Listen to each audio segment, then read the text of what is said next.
Yes, karibu ya Excellency. Hello, how are you?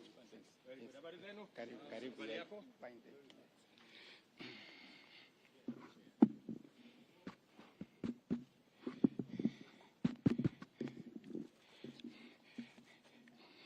Your Excellency, the President of the Republic of Kenya, Dr. William Ruto, Commander-in-Chief of Defense Forces, Your Excellency, the Deputy President, Honorable Rigathi Gachagua, CSS President, Honorable Governors, development partners, members of the media, ladies and gentlemen, Your Excellency, allow me to keep this very brief so that we allow you to do some other activities. Your Excellency, with your permission, allow me to invite Madam Anna Waiguru, who is the Chair, COG, to make a brief remark. Thereafter, hand over to CS Kobia. I don't want to come here again, to Waziri Professor Kobia, who will invite the Deputy President to invite Your Excellency. Thank you.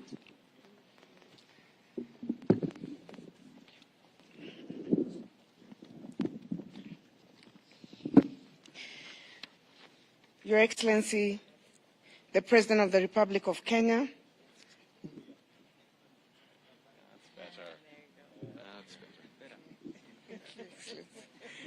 Thank you, Excellency.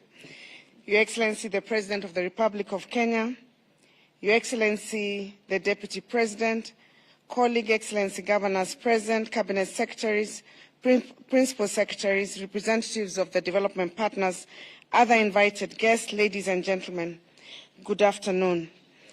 We are gathered here to officially flag off relief food distribution to vulnerable households that are suffering as a result of the biting drought across the affected counties. Allow me to thank the national government, through your leadership, Your Excellency, for this initiative, which will go a long way in complementing efforts by county governments and other partners in ensuring that our people can access food, water, and other basic services. It is no secret that climate change has led to perennial droughts in Asal and non-Asal counties, thus negatively impacting the livelihoods of communities. This phenomenon has disrupted the traditional way of life for many Kenyans, pushing many to towns with no means of livelihood. Currently, worsening household food security situation has resulted in acute malnutrition rates across the counties, with 942,000 cases of children aged between 6 and 59 months acutely malnourished, and 134,000 cases of pregnant or lactating women acutely malnourished in need of treatment.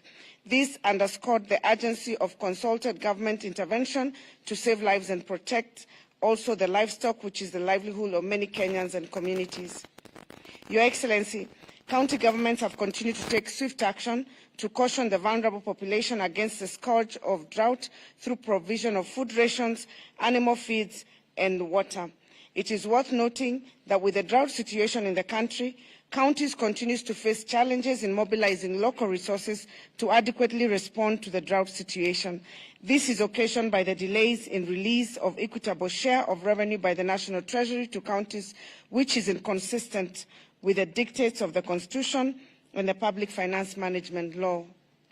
Given the immense nature of the interventions that are necessary to save our lives, of our people and those of the livestock, the Council of Governors therefore requests the international community, development partners, non-governmental organizations, private sector and all other partners to augment the government support to the most affected households.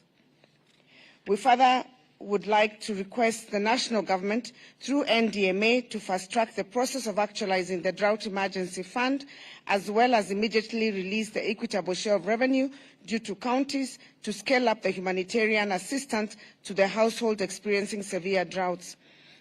As I conclude, Your Excellency, I would like to give a commitment on behalf of the Council of Governors The governors have committed to put resources and increase their emergency resources and also add their budgetary allocations to ensure that we are safeguarding the lives of the citizens that are threatened by this drought.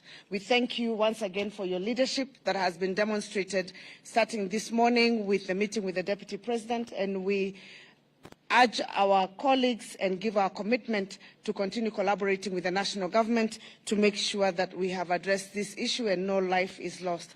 We thank you and God bless Kenya.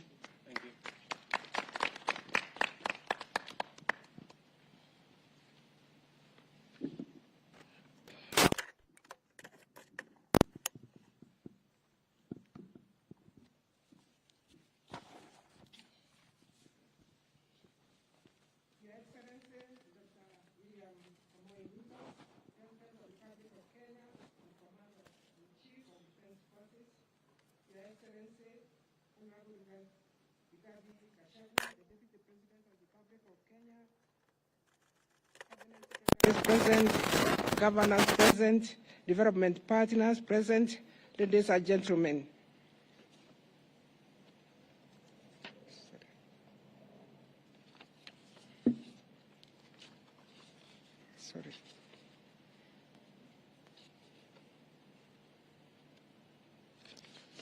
Sorry about that delay. Your Excellency, on behalf of the ministry responsible for ASAL, Social Protection and Special Program, I wish to thank you for prioritizing to preside over the flagging of the food relief to go to affected Kenyans who are experiencing severe drought. Your Excellency, as you delivered your statement in the United Nations General Assembly, you highlighted the global food crisis, the economic crisis, among other challenges that Kenya is trying to solve. We, as public service, you gave us your focus, and we can say we share your vision, and we are going to support your initiative, Your Excellency. The government, ministries, departments, and agencies, and development partners, humanitarian organizations, and the others who are represented here this afternoon, have committed to support the effort of Kenya, just as we know the severe drought affects Kenya and the Horn of Africa. Your Excellency, we also want to say that the development partners, the NGOs on the ground, they have really supported what Kenya is doing, including private sector represented here by Safaricom. In conclusion, Your Excellency, I want to thank each and every one of us who has participated in making this event a success. This afternoon, we are going to flag about 20,000 bags of rice, 24,000 bags of rice, and also about 450 animal feed, which are going to go to most affected 10 counties.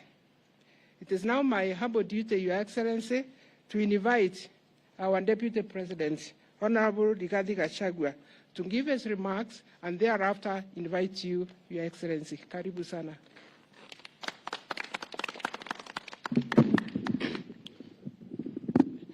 Your Excellency, President William Ruto, I wish to confirm to you that, further to your direction yesterday morning, that we initiate talks between the county government and the national government with a view of creating a roadmap of dealing with this drought situation.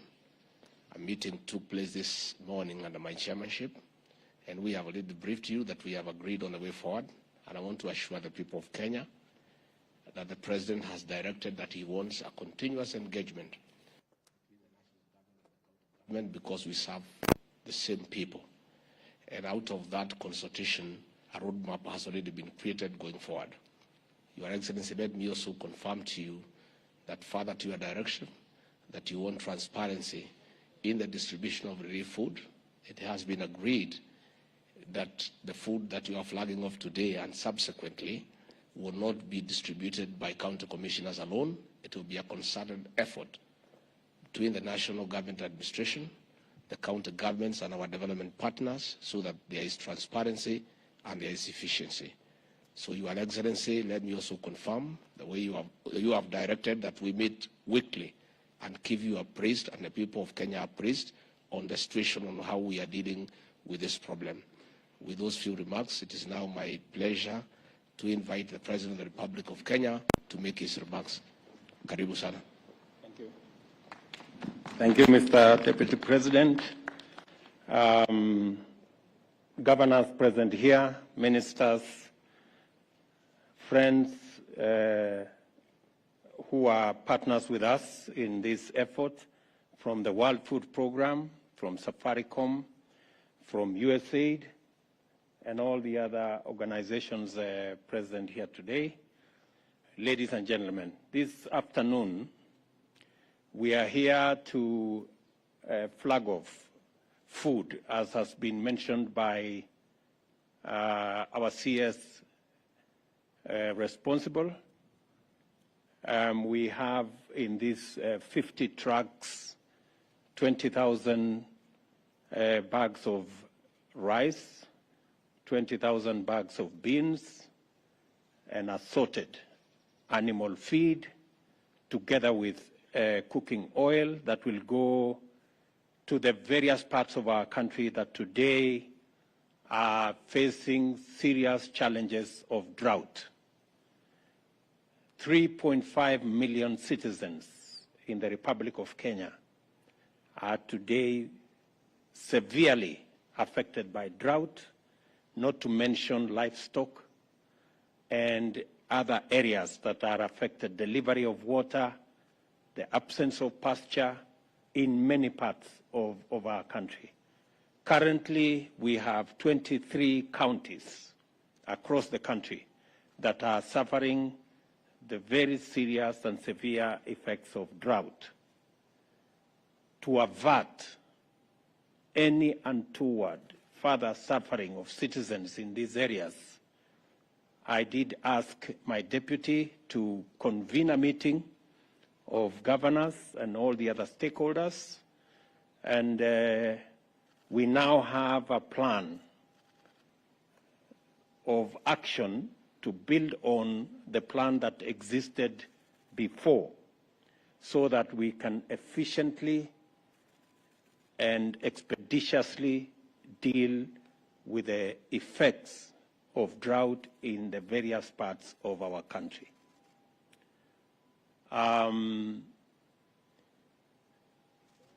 The brief that we have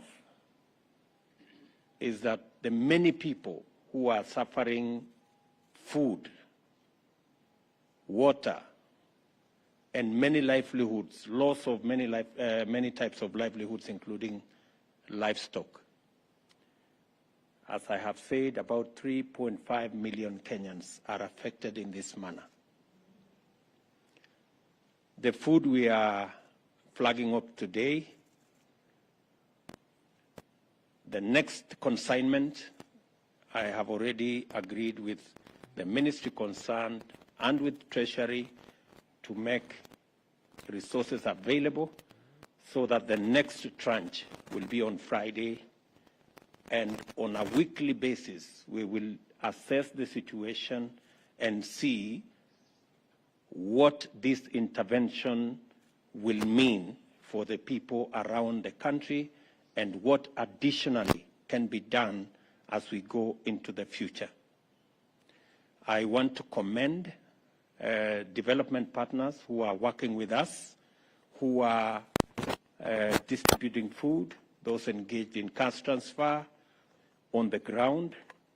I have asked that we are going to have a meeting on Wednesday with our development partners so that we can harmonize our approach and make sure that we avoid any duplication in any part of the country, and so that we can leverage on the county teams that are assisting in identifying beneficiaries of this food and other items. I have also instructed the ministry responsible for water to urgently mobilize water bowsers so that we can deliver water to many parts of Kenya, and under the direction of the Deputy President, they will map out the areas that require water bowsers, together with the governors present here and those who are not here, so that, again, we can be able to address that challenge of water around the country. Thirdly, we have also agreed that county governments will equally make provisions in their budget, even if they have to slow down some of their projects and programs, so that we can take care of this situation. The same thing we are doing at the national government. We expect county governments to adjust their budgets so that there can be available additional resources to take care of the drought situation in the country. I have also told the Deputy President, being the chair of IBEC, to make sure that county governments are facilitated to adjust their budgets so that they can make resources available, working with the Comptroller of Budget and all the other institutions, so that we can take care of this situation, because indeed it is a very severe situation. I also want to say that to thank the military, NYS, our development partners, for mobilizing the transportation of this food around the country and into the counties that require this food. And we are looking forward to working with others to make sure that we facilitate this whole exercise. I have also asked the Treasury to work with the counties so that they can favorably consider adjustments of the various interventions that are required to make it much more easy for Kenyans to deal with the current situation. We will also be mobilizing resources for animal offtake, where we find that the animals are too weak. We are going to work with Kenya Meat Commission to make sure that there is an offtake program that will facilitate citizens not to be stuck with livestock when they do not have pasture.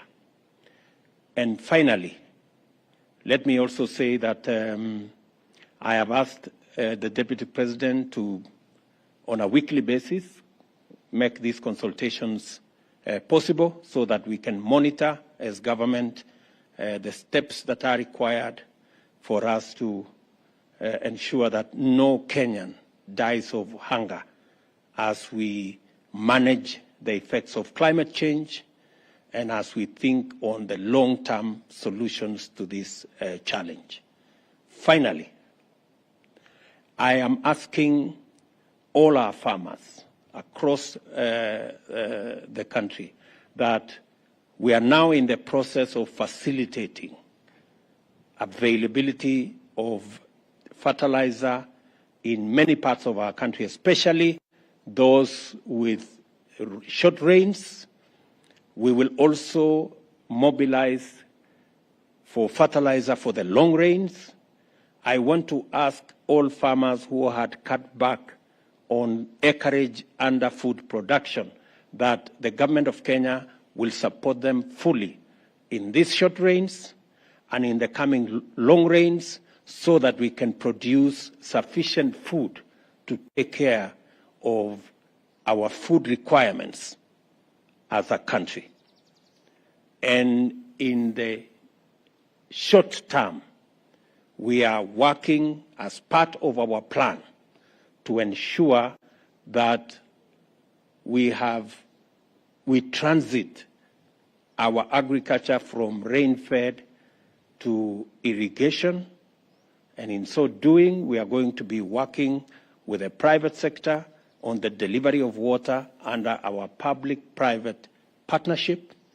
As I have committed, we are going to work on the law so that we create provision for water purchase agreements that will make it possible for the private sector to invest in the water sector, and we can buy water from them, and we do not have to deploy huge resources from government in that sector. The private sector can work with us in our bigger plan of ensuring that Kenya becomes a food secure nation.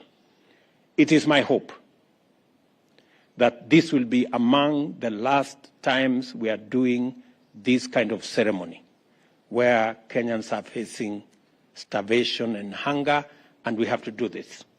I think it is possible for us, going into the future, to have a much more proactive approach to situations like this, so that we manage them ahead of time and avoid situations of a crisis like the one we are in.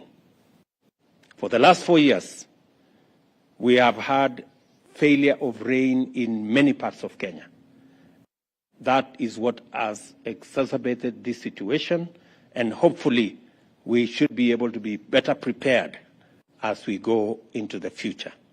I want to thank all the stakeholders, the governors, for undertaking that they will work with us and work with all the other stakeholders in not just making sure that we have additional resources for food, but also working together with our development partners in making sure that this food gets to the right beneficiaries and there are no duplications and there are no issues of integrity around the distribution of food to those who are in need. So I want to say thank you very much for all those who have made this possible. I look forward to making sure that this situation is managed and we don't lose no citizen to hunger because of the drought situation we have in the country. Asanteni sana, and may God bless you.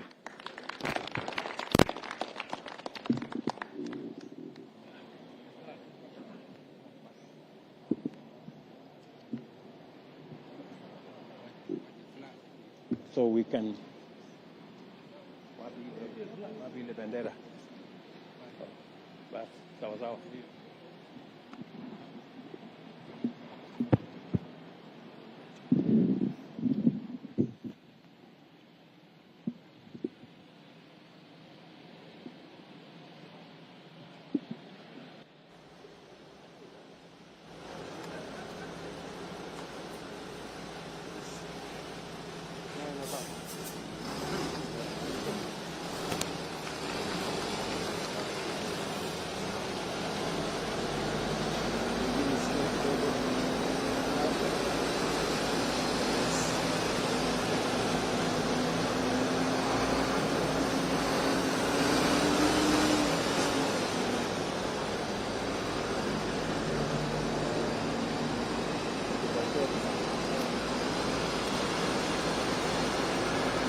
Zimepita hizo.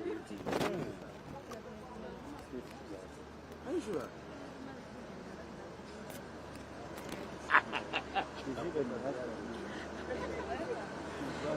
Because